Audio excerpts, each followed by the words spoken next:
E aí, pessoal, beleza? Carlos do Miliponário, Irapitã aqui, e vamos hoje responder as dúvidas e comentários dos últimos vídeos no canal. Essa semana teve bastante vídeo, então tem bastante comentário, vou tentar ser objetivo aqui, mas, como sempre, trazendo muito conteúdo, porque a participação de vocês é fundamental para direcionamento desse conteúdo, né?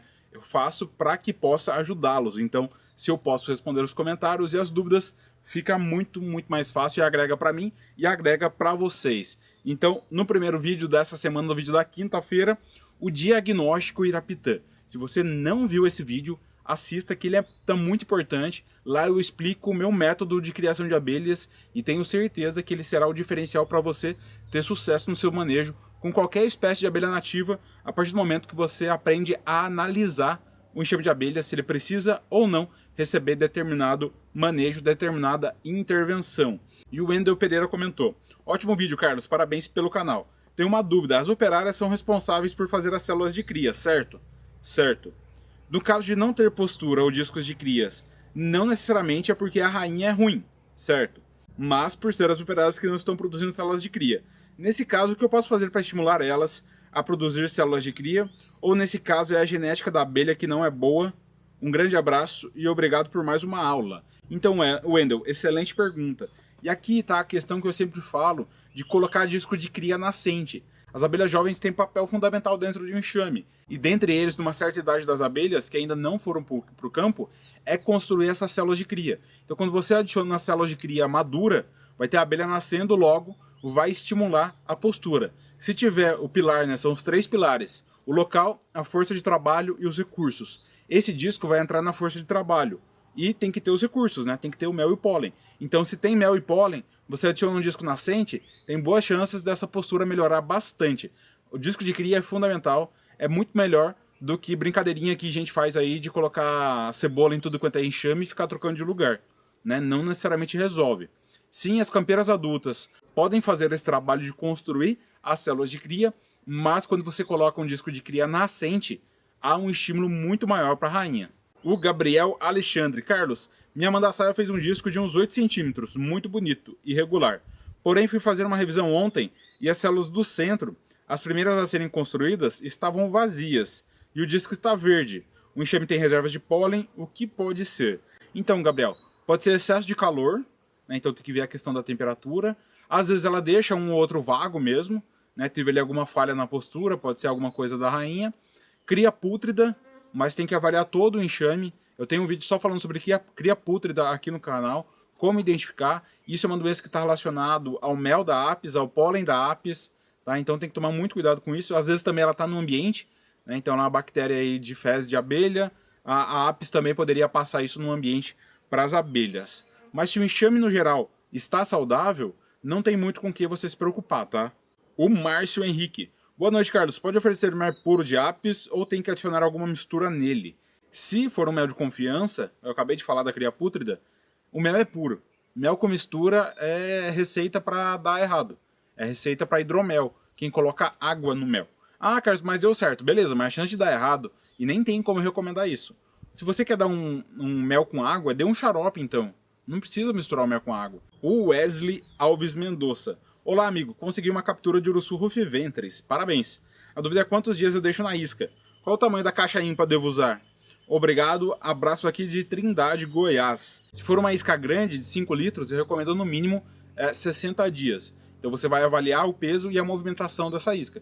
Com 60 dias, você já pode dar uns petelecos nela para ver quanto de abelha sai. E aí você vai saber se está forte ou não. Não faça isso. Na verdade, não é interessante nem você se aproximar muito do ninho isca se estiver no início da enxameação. Mas passados 60 dias, você já pode confirmar aí o número de campeiras. A caixa, muita gente utiliza 18 por 18. Tá excelente. Eu utilizo 20 por 20. Mas pode ser 18 por 18 que fica melhor aí para você. No caso, a divisão que eu vou comentar daqui a pouco, essa daqui tá no 20 por 20.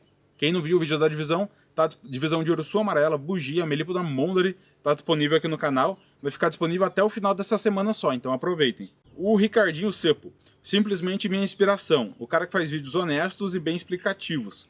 Eu com 15 anos tive minhas 2 primeiras capturas graças a eles e seus ensinamentos.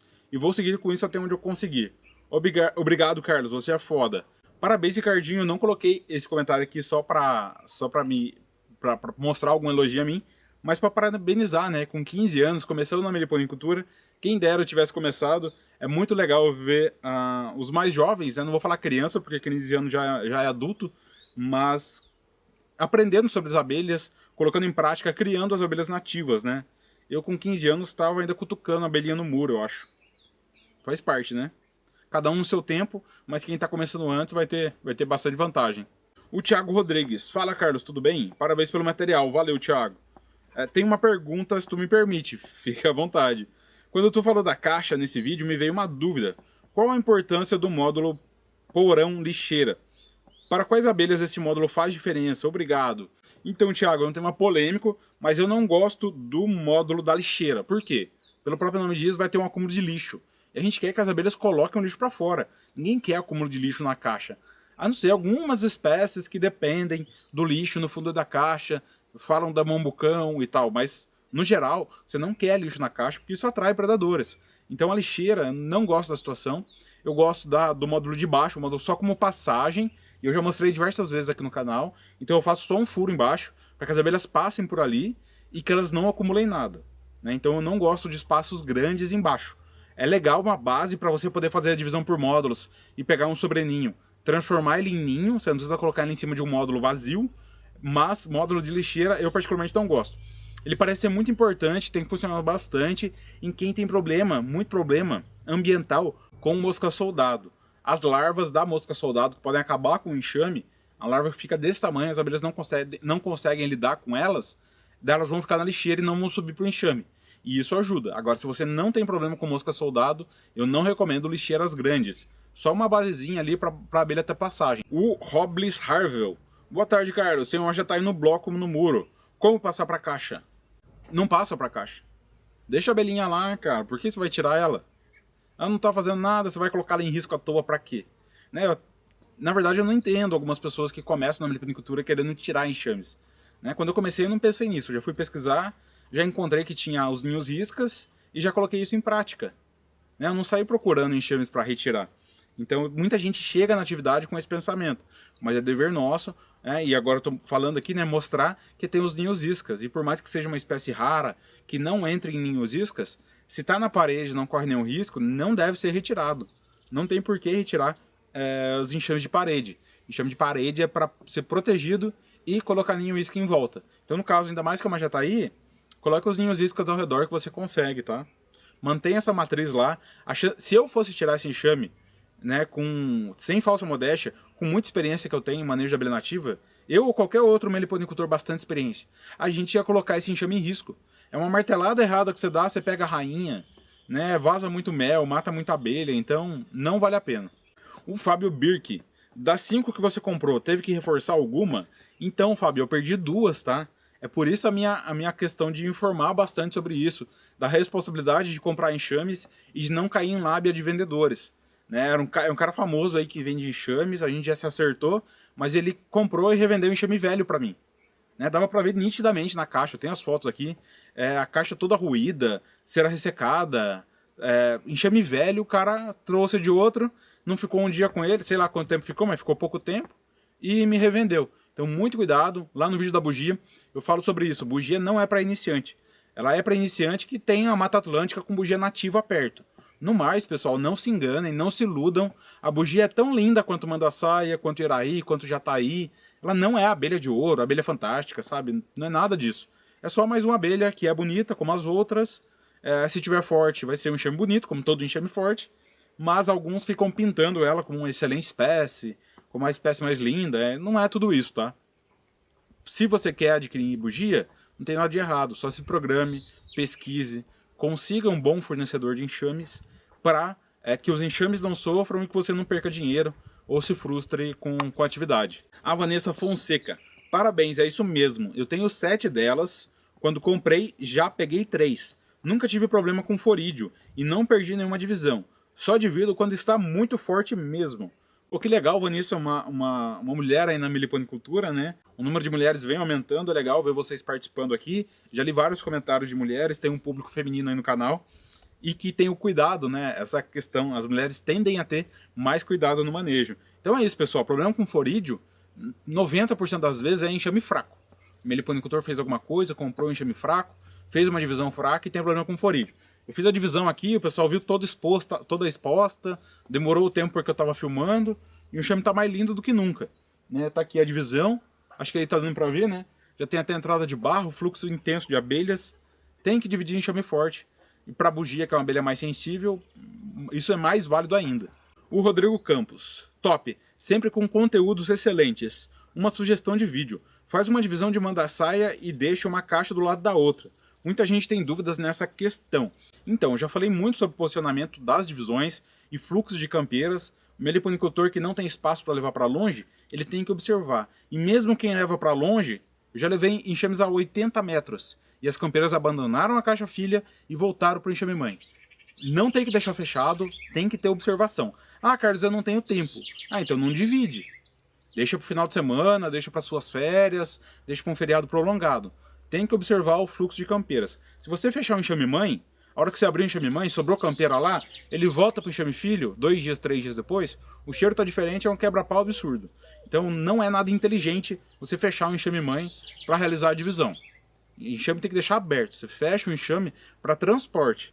Ah, dividi um enxame aqui no meliponário rural, vou levar para o meu meliponário urbano. Daí eu fecho, porque é para transportar, não quero perder a abelha no meio do caminho. No mais, sempre mantém aberto. Agora o que ele falou aqui, dividir a bugia e deixar do lado. Por mais que você tenha falta de espaço, não é inteligente fazer isso, por quê? Digamos que a mandaçaia 57 eu fosse dividir. Né? Vocês estão vendo, tá pegando a câmera aí. Fosse dividir a mandaçaia 57. E o único espaço é aqui do lado, onde tem uma mirinha aqui, a 03. E aqui tá tudo cheio de abelha. É mais inteligente, aos poucos, eu mudar as caixas para cá e liberar um espaço aqui. Entendeu? Então você faz a divisão e deixa perto, mas não deixa do lado, não tem necessidade. Se o teu único local é do lado, parabéns, você não tem mais espaço no meliponário. Então realiza a divisão, observa o fluxo de campeiras e você vai ter que resolver o problema de espaço. Entendeu? Então deixa perto, né? No caso aqui da mesma prateleira, mas não tem por que deixar do lado, pessoal. Vai facilitar ainda o abandono da caixa filha. Ah, Carlos, mas a caixa mãe, se der muito certo, ela vai cuidar do enxame filho, vai até levar pólen, vai levar mel, vai levar cera. É, mas e o risco de saque? Dela pegar material do enxame filho, dela abandonar aqueles discos. São poucas as vezes que você mimetiza uma enxameação. A divisão é algo um pouco forçado. Então vai pelo garantido, pessoal. Não tem por que deixar do lado, deixar muito perto, se não for realmente muito, muito necessário. Então não vou fazer esse manejo, porque não tem por que eu fazer ele. Não seria para ser... Isso vai ser o último caso, como eu falei. Se você tiver que fazer isso, é porque você acabou de usar o último espaço do teu meliponário. E a partir daí você tem um problema agora de não ter mais espaço. E o Emílio Coati. As bugias devem ter em seu DNA genes de cupim, pica-pau e motosserra. Não é possível. Tinha que fazer uma caixa de adamantium para essa abelha. Então, pessoal, a bugia, realmente, as urussus, né?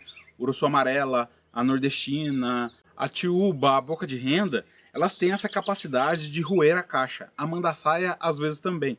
Então, o ideal é evitar madeiras moles, excesso de umidade e falta de espaço. Nessa conjunção de fatores, nesse alinhamento de planetas, ela vai roer a caixa. Como é o caso aqui, né, dessa minha... Ah, já até caiu um pedaço aqui, ó. Então elas tinham roído uma parte da caixa, né? Eu acabei jogando o módulo depois, que eu ia trocar de módulo. Tá aqui, ó, o encaixe dele. Tá tudo torto. Então a abelhinha acabou roendo a caixa. Então madeira mole não é interessante para os urussus. O que é madeira mole, Carlos? É o pinus, algumas espécies de eucalipto. Então tem que tomar cuidado e ficar de olho. Há quem diga que ela vai roer e é trabalho do meliponicultor trocar de caixa depois. Mas se você pegar uma madeira mais dura, por exemplo, eu tô com bugia em caixas de cedrinho, que é uma madeira boa. Ela não é dura, mas ainda assim as abelhas não estão roendo. Tá saindo uma umidade tranquila, não tem excesso de umidade. Então ela tem a capacidade de roer a caixa, mas isso vai acontecer com excesso de umidade, mais uma vez, falta de espaço, né? O meliponicultor não dá espaço suficiente e a madeira ser mole. Então tem que tomar cuidado, escolher a madeira certa para a caixa específica. No caso, no vídeo de sábado, né, a divisão de bugias, eu tirei esse módulo da caixa mãe e coloquei agora um módulo de plástico, né, da caixa eretama. Vou fazer o teste com a bugia, tem gente que está utilizando, está indo bem, vamos ver como vai ser. Essa caixa de plástico não vai ter como ela roer. E aqui, que é a caixa de cedrinho, também acredito que elas não vão não terão como roer essa caixa. Tem bugio em mais de um ano aí, não tem nem sinal dela começar a roer essa caixa. No mais, com dúvidas e comentários, é isso. Lembrando, pessoal, que essa semana o Meliponicultura na Prática está em Black Friday, por os primeiros 50. Então já foi mais da metade das vagas até o dia que está saindo esse vídeo. Pode ser que no momento que ele sai, restem poucas vagas. Então aproveita, 30% de desconto, 2 anos de acesso e vários bônus disponíveis para essa turma especial da Black Friday. Primeiro link da descrição. Qualquer dúvida é só entrar em contato pelo WhatsApp, aqui nos comentários mesmo, ou pelo direct do Instagram, @meliponarioirapitã. Mas é isso, se gostou do vídeo não deixe de deixar o gostei, se inscrever no canal quem não é inscrito, compartilhar o vídeo com os amigos. Um abraço e até o próximo vídeo, pessoal. Lembrando que sexta-feira, agora, dia 26, vamos ter uma live para a gente conversar sobre a meliponicultura e tirar ainda algumas dúvidas sobre a meliponicultura na prática, né? A oferta, se tiver vagas, vai até sexta-feira, mas de qualquer forma, por mais que as vagas estejam completas, você ainda pode adquirir o curso pelo preço cheio, né? De R$ 497, vai perder o desconto de R$ 150 e também mais uma oportunidade para a gente conversar sobre as abelhas nativas.